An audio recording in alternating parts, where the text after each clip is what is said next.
श्री सरस्वती अष्टकं शतानीक उवाच।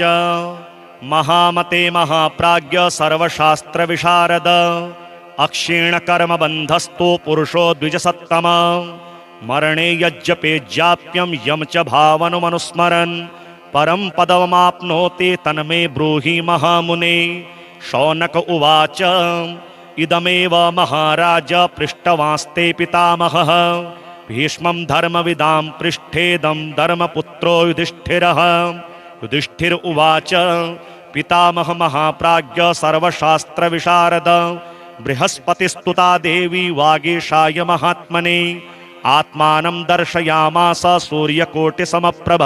सरस्वत्युवाच वरं वृणीष्व भद्रं ते यत्ते मनसि वर्तते। बृहस्पतिरुवाच यदि मे वरदादेदि दिव्यज्ञानं प्रयच्छ मे। देव्युवाच हन्तते निर्मलं ज्ञानं कुमतिध्वंसकारकं स्तोत्रेणानेन ये भक्त्या मां स्तुवन्ति मनीषिणः। बृहस्पतिरुवाच लभते परमं ज्ञानं यत्सुरैरपि दुर्लभं प्राप्नोति पुरुषो नित्यं महामाया प्रसादतः।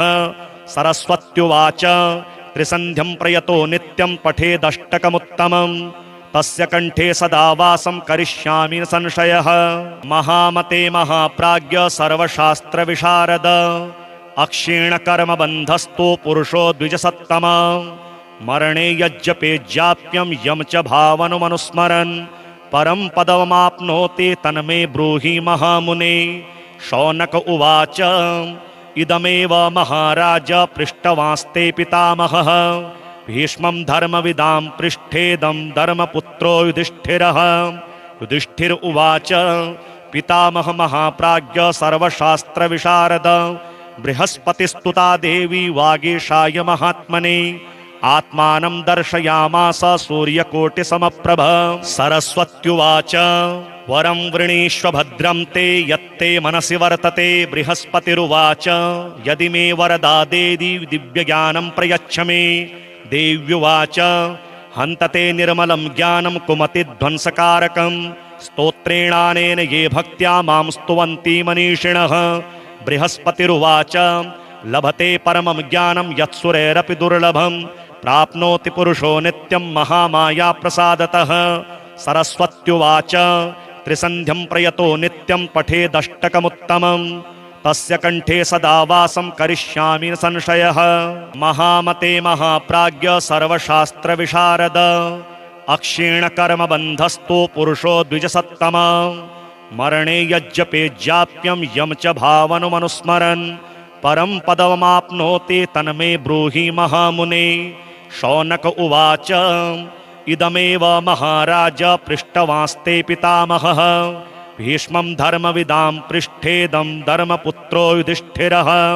युधिष्ठिर उवाच पितामह महाप्राज्ञ सर्वशास्त्र विशारद बृहस्पतिस्तुता देवी वागीशाय महात्मने आत्मानं दर्शयामास सूर्यकोटिसमप्रभ। सरस्वत्युवाच वरं वृणीष्व भद्रं ते यत्ते मनसि वर्तते। बृहस्पतिरुवाच यदि मे वरदादेदि दिव्यज्ञानं प्रयच्छ मे। देव्युवाच हन्तते निर्मलं ज्ञानं कुमतिध्वंसकारकं स्तोत्रेणानेन ये भक्त्या मां स्तुवन्ति मनीषिणः। बृहस्पतिरुवाच लभते परमं ज्ञानं यत्सुरैरपि दुर्लभं प्राप्नोति पुरुषो नित्यं महामाया प्रसादतः। सरस्वत्युवाच त्रिसन्ध्यं प्रयतो नित्यं पठेदष्टकमुत्तमं तस्य कंठे सदा वासं करिष्यामि न संशयः। महामते महाप्राज्ञ सर्वशास्त्र विशारद अक्षीण कर्म बंधस्तो पुरुषो द्विजसत्तम मरणे यज्जपेज्जाप्यं यम च भावनुमनुस्मरन् परम पदमाप्नोति तन्मे ब्रूहि महामुने। शौनक उवाच इदमेव महाराज पृष्टवांस्ते पितामहः भीष्मं धर्मविदां पृष्ठेदं धर्मपुत्रो युधिष्ठिरः। युधिष्ठिर उवाच पितामह महाप्राज्ञ सर्वशास्त्र विशारद बृहस्पतिस्तुता देवी वागीशाय महात्मने आत्मानं दर्शयामास सूर्यकोटिसमप्रभ। सरस्वत्युवाच वरं वृणीष्व भद्रं ते यत्ते मनसि वर्तते। बृहस्पतिरुवाच यदि मे वरदादेदि दिव्यज्ञानं प्रयच्छ मे। देव्युवाच हन्तते निर्मलं ज्ञानं कुमतिध्वंसकारकं। स्तोत्रेणानेन ये भक्त्या मां स्तुवन्ति मनीषिणः। बृहस्पतिरुवाच लभते परमं ज्ञानं यत्सुरैरपि दुर्लभं। प्राप्नोति पुरुषो नित्यं महामाया प्रसादतः। सरस्वत्युवाच त्रिसन्ध्यं प्रयतो नित्यं पठेदष्टकमुत्तमं। तस्य कंठे सदा वासं करिष्यामि न संशयः। महामते महाप्राज्ञ सर्वशास्त्र विशारद। अक्षीण कर्म बंधस्तो पुरुषो द्विजसत्तम।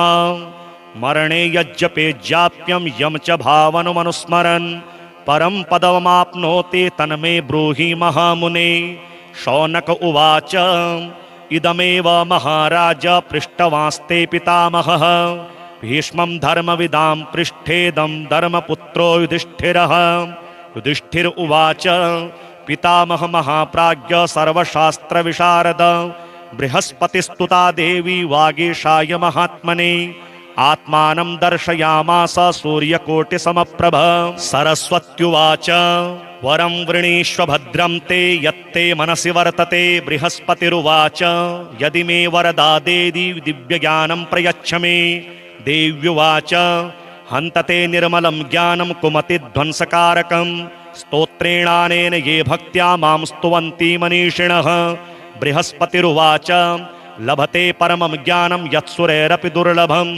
प्राप्नोति पुरुषो नित्यं महामाया प्रसादतः। सरस्वत्युवाच त्रिसन्ध्यं प्रयतो नित्यं पठेदष्टकमुत्तमं। तस्य कंठे सदा वासं करिष्यामि न संशयः।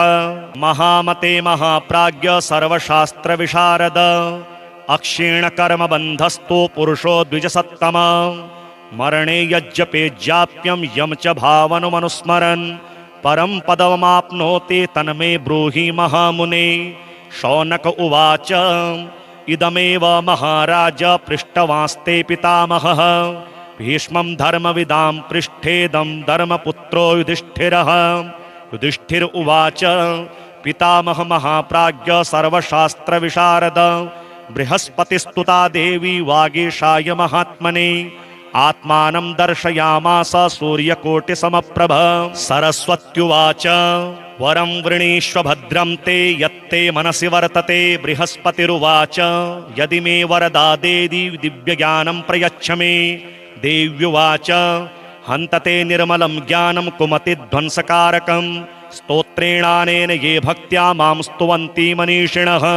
बृहस्पतिरुवाच लभते परमं ज्ञानं यत्सुरैरपि दुर्लभं। प्राप्नोति पुरुषो नित्यं महामाया प्रसादतः। सरस्वत्युवाच त्रिसन्ध्यं प्रयतो नित्यं पठेदष्टकमुत्तमं। तस्य कंठे सदा वासं करिष्यामि न संशयः।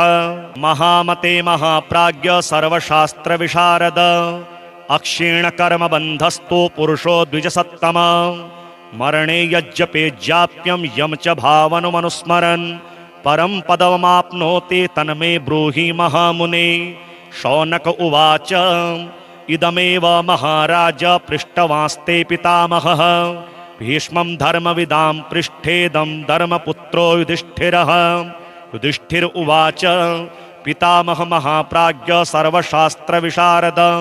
बृहस्पतिस्तुता देवी वागीशाय महात्मने। आत्मानं दर्शयामास सूर्यकोटिसमप्रभ। सरस्वत्युवाच वरं वृणीष्व भद्रं ते यत्ते मनसि वर्तते। बृहस्पतिरुवाच यदि मे वरदादेदि दिव्यज्ञानं प्रयच्छ मे।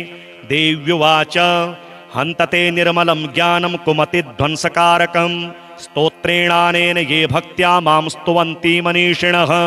बृहस्पतिरुवाच लभते परमं ज्ञानं यत्सुरैरपि दुर्लभं। प्राप्नोति पुरुषो नित्यं महामाया प्रसादतः।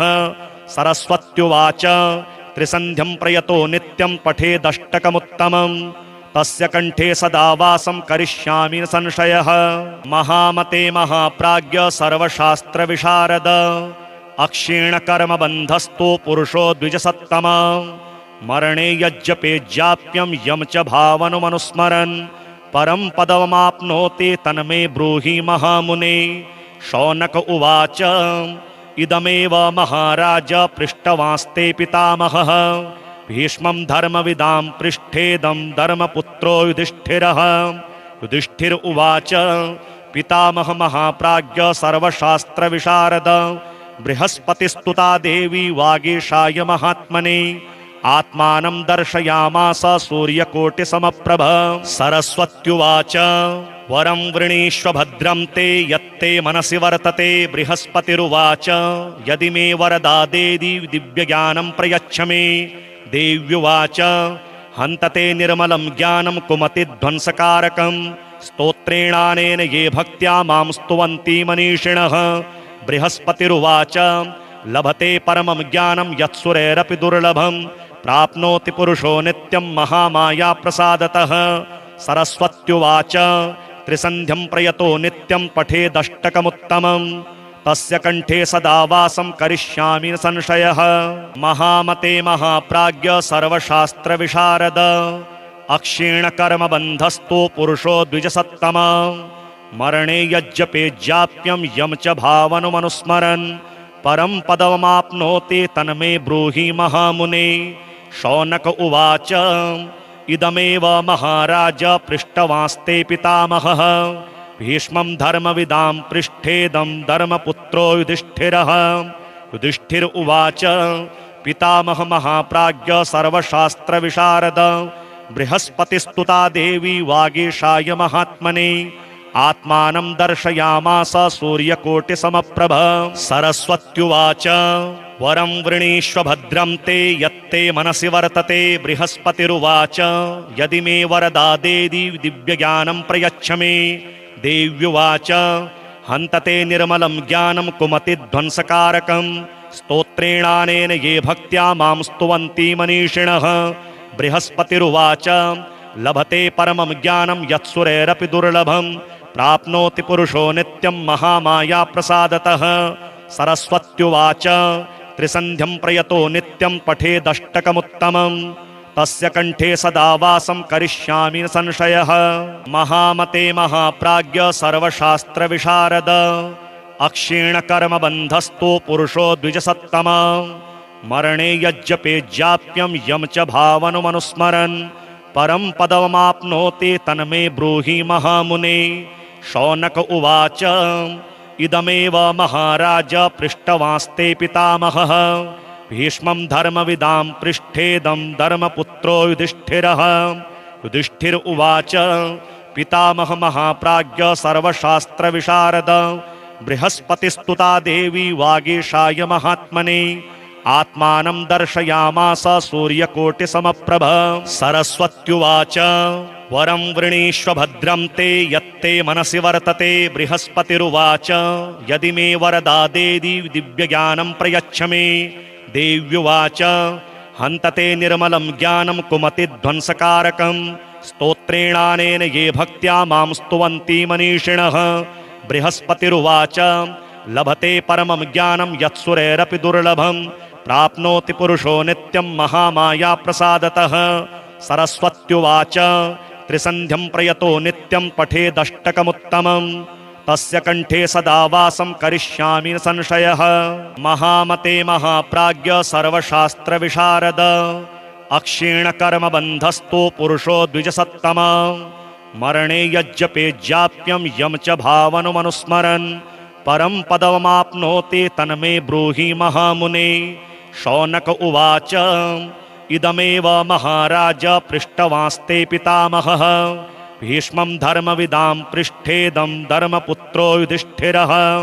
युधिष्ठिर उवाच पितामह महाप्राज्ञ सर्वशास्त्रविशारद बृहस्पतिस्तुता देवी वागीशाय महात्मने आत्मानं दर्शयामास सूर्यकोटिसमप्रभ।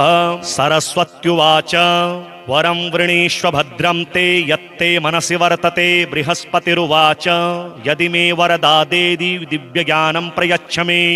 देव्युवाच हन्तते निर्मलं ज्ञानं कुमतिध्वंसकारकं स्तोत्रेणानेन ये भक्त्या मां स्तुवन्ति मनीषिणः। बृहस्पतिरुवाच लभते परमं ज्ञानं यत्सुरैरपि दुर्लभं प्राप्नोति पुरुषो नित्यं महामाया प्रसादतः। सरस्वत्युवाच त्रिसन्ध्यं प्रयतो नित्यं पठेदष्टकमुत्तमम् तस्य कंठे सदा वासं करिष्यामि न संशयः। महामते महाप्राज्ञ सर्वशास्त्र विशारद अक्षीण कर्म बंधस्तो पुरुषो द्विजसत्तम मरणे यज्जपेज्जाप्यं यम च भावनुमनुस्मरन् परम पदमाप्नोति तन्मे ब्रूहि महामुने। शौनक उवाच इदमेव महाराज पृष्टवांस्ते पितामहः भीष्मं धर्मविदां पृष्ठेदं धर्मपुत्रो युधिष्ठिरः। युधिष्ठिर उवाच पितामह महाप्राज्ञ सर्वशास्त्र विशारद बृहस्पतिस्तुता देवी वागीशाय महात्मने आत्मानं दर्शयामास सूर्यकोटिसमप्रभ। सरस्वत्युवाच वरं वृणीष्व भद्रं ते यत्ते मनसि वर्तते। बृहस्पतिरुवाच यदि मे वरदा देवी दिव्यज्ञानं प्रयच्छ मे। देव्युवाच हन्तते निर्मलं ज्ञानं कुमतिध्वंसकारकं स्तोत्रेणानेन ये भक्त्या मां स्तुवन्ति मनीषिणः। बृहस्पतिरुवाच लभते परमं ज्ञानं यत्सुरैरपि दुर्लभं प्राप्नोति पुरुषो नित्यं महामाया प्रसादतः। सरस्वत्युवाच त्रिसन्ध्यं प्रयतो नित्यं पठेदष्टकमुत्तमम् तस्य कंठे सदा वासं करिष्यामि न संशयः। महामते महाप्राज्ञ सर्वशास्त्र विशारद अक्षीण कर्म बंधस्तो पुरुषो द्विजसत्तम मरणे यज्जपेज्जाप्यं यम च भावनुमनुस्मरन् परम पदमाप्नोति तन्मे ब्रूहि महामुने। शौनक उवाच इदमेव महाराज पृष्टवांस्ते पितामहः भीष्मं धर्मविदां पृष्ठेदं धर्मपुत्रो युधिष्ठिरः। युधिष्ठिर उवाच पितामह महाप्राज्ञ सर्वशास्त्र विशारद बृहस्पतिस्तुता देवी वागीशाय महात्मने आत्मानं दर्शयामास सूर्यकोटिसमप्रभ। सरस्वत्युवाच वरं वृणीष्व भद्रं ते यत्ते मनसि वर्तते। बृहस्पतिरुवाच यदि मे वरदा देवी दिव्यज्ञानं प्रयच्छ मे। देव्युवाच हन्तते निर्मलं ज्ञानं कुमतिध्वंसकारकं स्तोत्रेणानेन ये भक्त्या मां स्तुवन्ति मनीषिणः। बृहस्पतिरुवाच लभते परमं ज्ञानं यत्सुरैरपि दुर्लभं प्राप्नोति पुरुषो नित्यं महामाया प्रसादतः। सरस्वत्युवाच त्रिसन्ध्यं प्रयतो नित्यं पठेदष्टकमुत्तमम् तस्य कंठे सदा वासं करिष्यामि न संशयः। महामते महाप्राज्ञ सर्वशास्त्र विशारद अक्षीण कर्म बंधस्तो पुरुषो द्विजसत्तम मरणे यज्जपेज्जाप्यं यम च भावनुमनुस्मरन् परम पदमाप्नोति तन्मे ब्रूहि महामुने। शौनक उवाच इदमेव महाराज पृष्टवांस्ते पितामहः भीष्मं धर्मविदां पृष्ठेदं धर्मपुत्रो युधिष्ठिरः। युधिष्ठिर उवाच पितामह महाप्राज्ञ सर्वशास्त्र विशारद बृहस्पतिस्तुता देवी वागीशाय महात्मने आत्मानं दर्शयामास सूर्यकोटिसमप्रभ। सरस्वत्युवाच वरं वृणीष्व भद्रं ते यत्ते मनसि वर्तते। बृहस्पतिरुवाच यदि मे वरदा देवी दिव्यज्ञानं प्रयच्छ मे। देव्युवाच हन्तते निर्मलं ज्ञानं कुमतिध्वंसकारकं स्तोत्रेणानेन ये भक्त्या मां स्तुवन्ति मनीषिणः। बृहस्पतिरुवाच लभते परमं ज्ञानं यत्सुरैरपि दुर्लभं प्राप्नोति पुरुषो नित्यं महामाया प्रसादतः।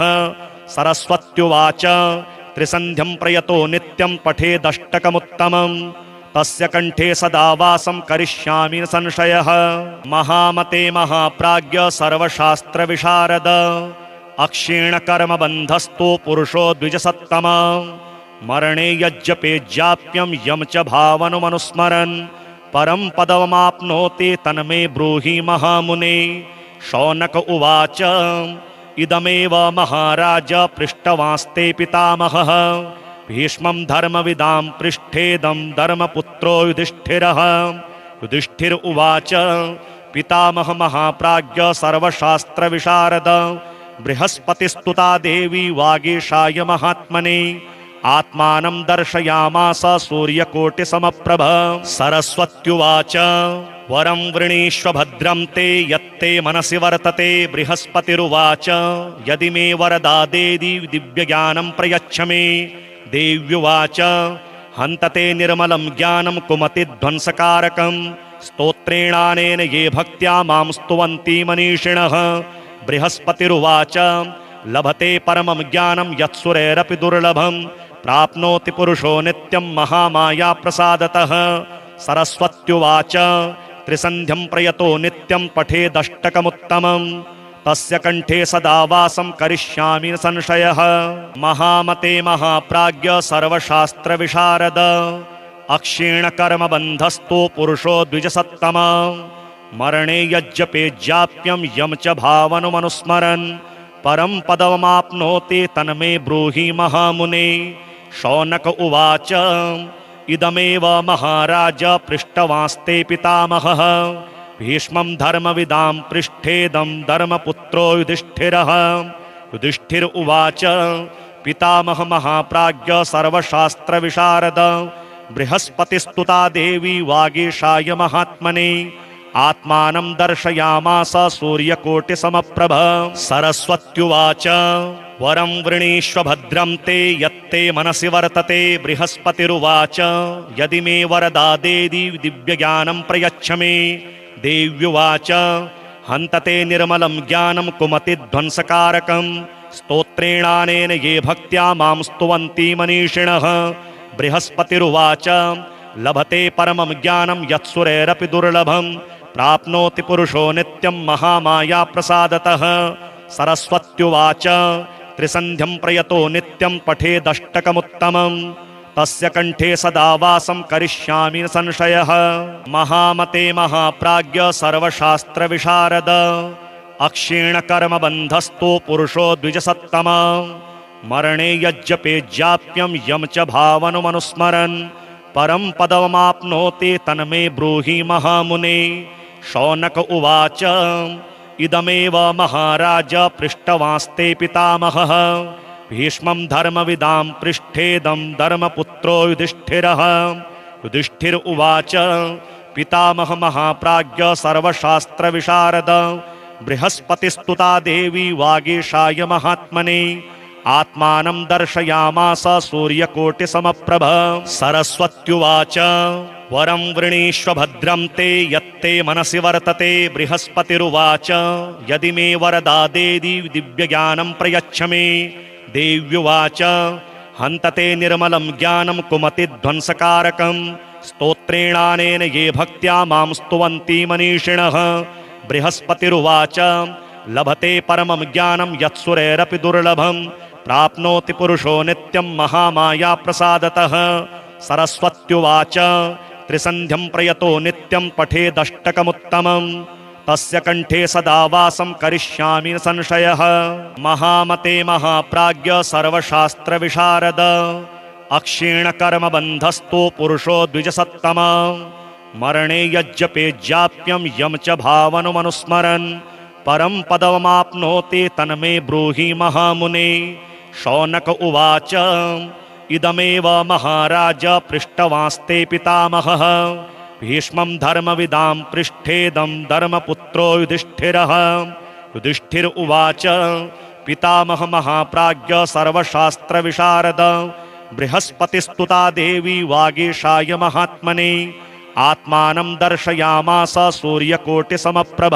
सरस्वत्युवाच वरं वृणीष्व भद्रं ते यत्ते मनसि वर्तते। बृहस्पतिरुवाच यदि मे वरदादेदि दिव्यज्ञानं प्रयच्छ मे।